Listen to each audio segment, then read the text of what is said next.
quería hablar también sobre la historia de otro profeta. El Sagrado Corán guarda las historias de los profetas anteriores para que sirvan como un ejemplo para nosotros, como una lección para nuestras vidas. Y podemos aprender muchas lecciones de todas las historias, de todos los profetas que el Sagrado Corán ha mencionado. Entre los profetas que el Sagrado Corán menciona es la historia del profeta Noé y su familia. Entonces los profetas normalmente o siempre han tenido sus familias, siempre han enfrentado persecución y a veces también han tenido problemas en sus propias familias. Y ahí también hay lecciones para nosotros.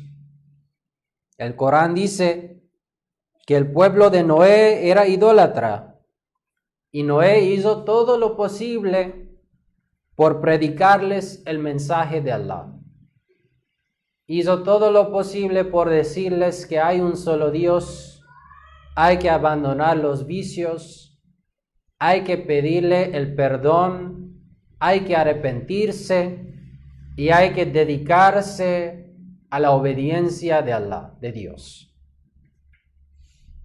Esto lo hizo abiertamente, es decir, en las calles, en las reuniones, en otros lugares y también en privado, atrás de las paredes, en las casas, junto con familias, de forma individual, también hizo este trabajo.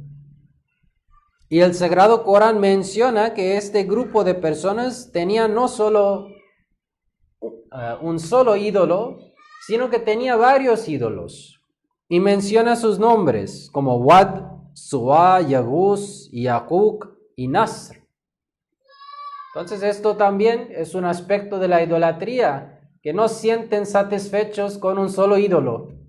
Crean uno y luego surge otra necesidad y luego hacen otro ídolo. Luego piensan que este segundo ídolo tampoco es suficiente para nuestras necesidades, entonces crean otro.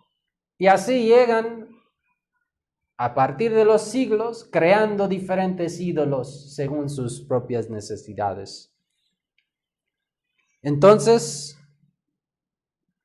el Corán indica que los miembros poderosos y ricos de la tribu se negaron a escuchar su llamada.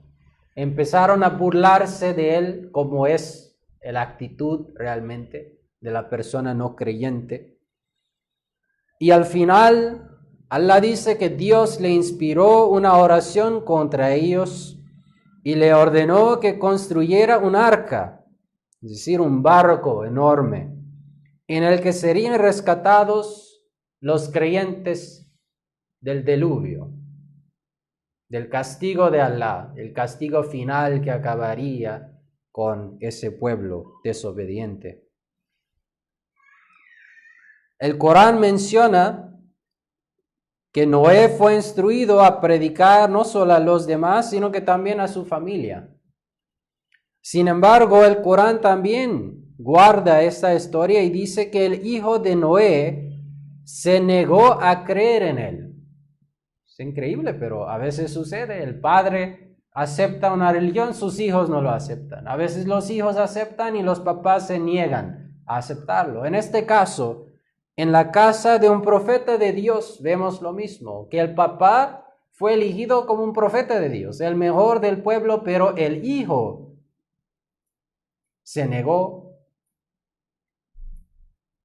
Y cuando el Corán menciona el agua, empezó a subir y el castigo de Dios empezó a manifestarse y Noé y los creyentes se refugiaron en el barco. Noé imploró a su hijo que se uniera con él, que ya es momento del castigo de Allah, todavía hay tiempo para arrepentirse.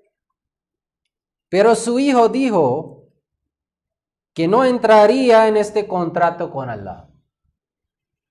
No aceptaría el plan divino de Alá, sino que subiría a las montañas y así salvarse del diluvio. Noé, el profeta de Alá, que sabía el poder de Alá, que sabía de la práctica de Alá, dio una respuesta que, oh hijo mío, ni siquiera las montañas serán suficientes en este día para salvar a alguien que haya provocado la ira de Dios. Entonces, cuando el castigo de Alá viene, ni las montañas más grandes en el mundo pueden salvar a la persona.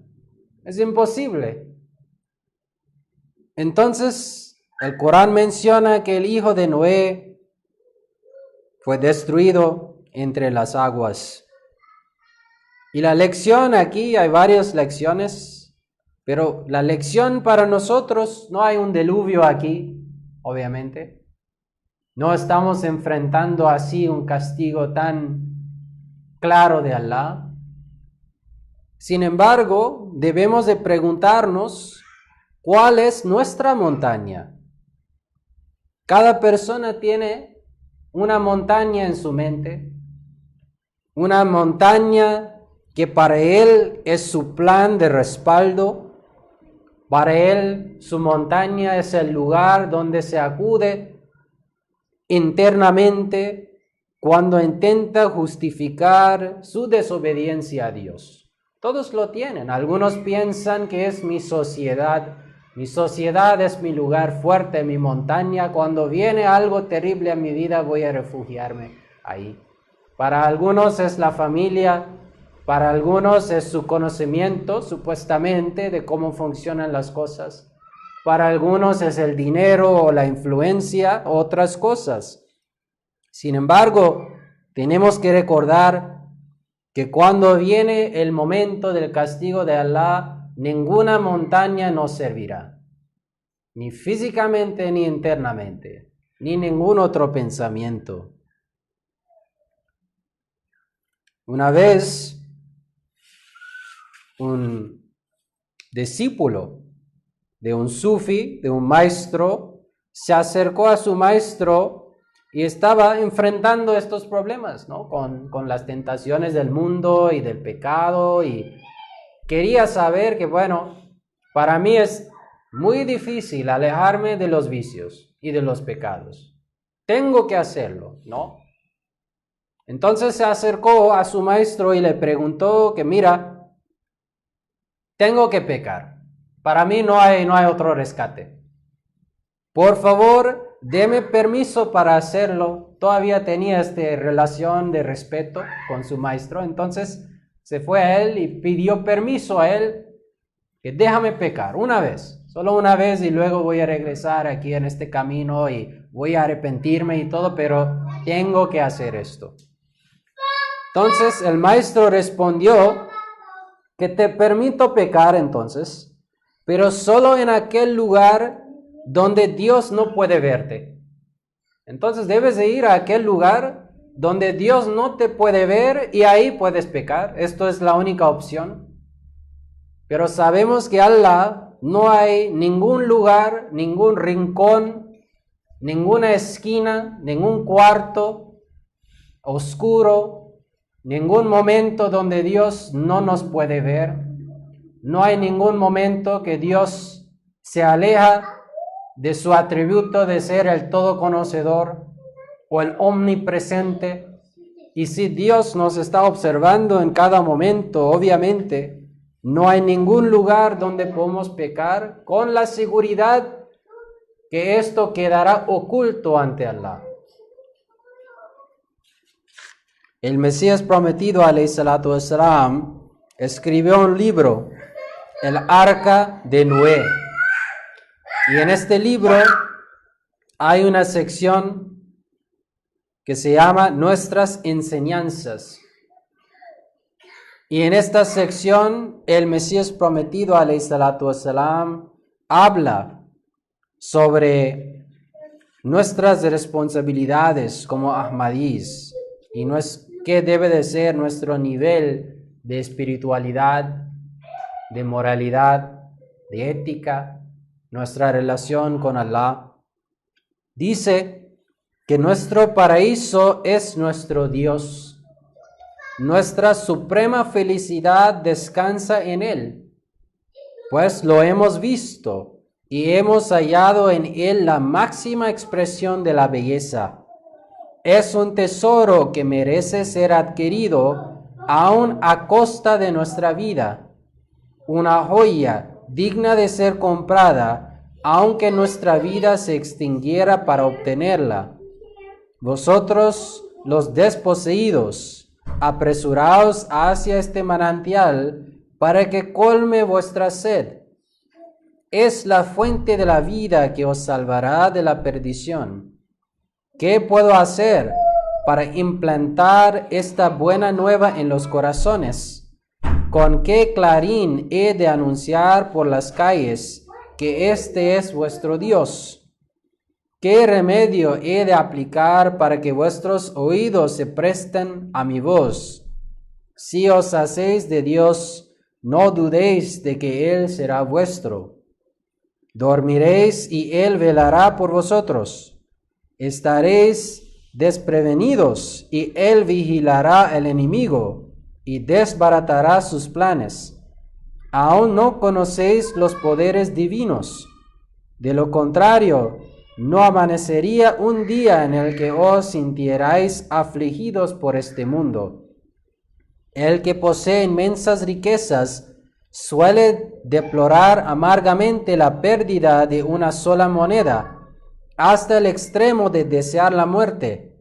Mas si estuvierais al corriente de este incalculable tesoro y supierais que en cualquier momento de necesidad podéis recurrir a la ayuda divina, no sentiríais tanta avidez por los bienes de este mundo.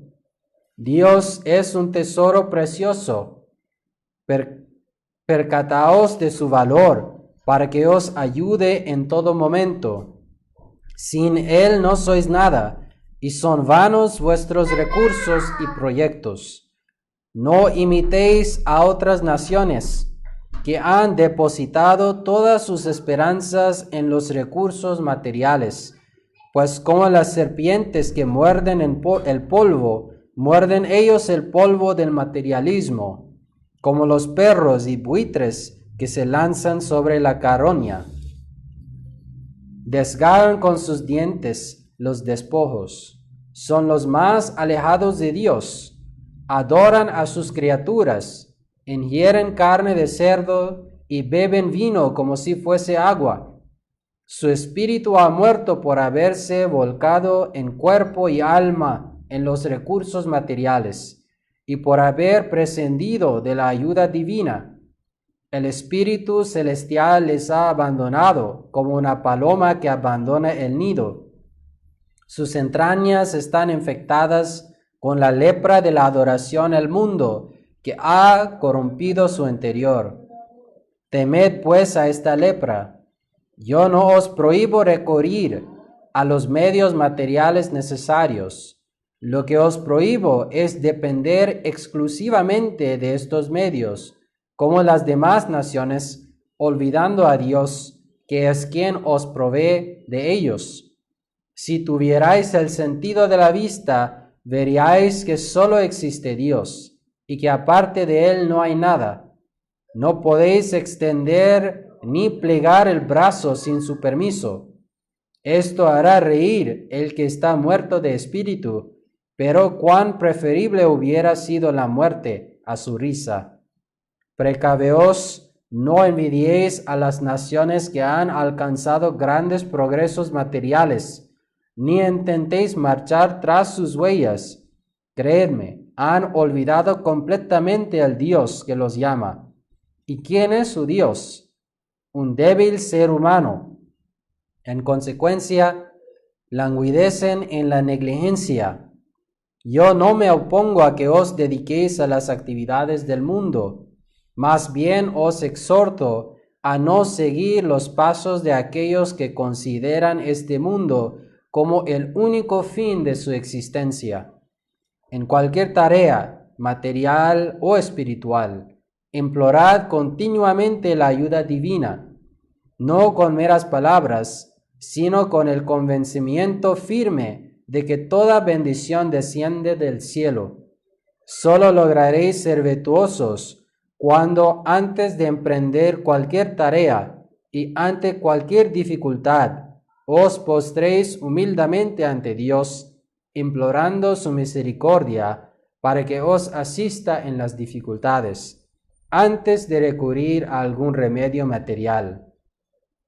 Entonces el Espíritu Santo os iluminará y hallaréis una solución por medios desconocidos. Entonces, esto es el nivel de espiritualidad que debemos de desarrollar dentro de nosotros.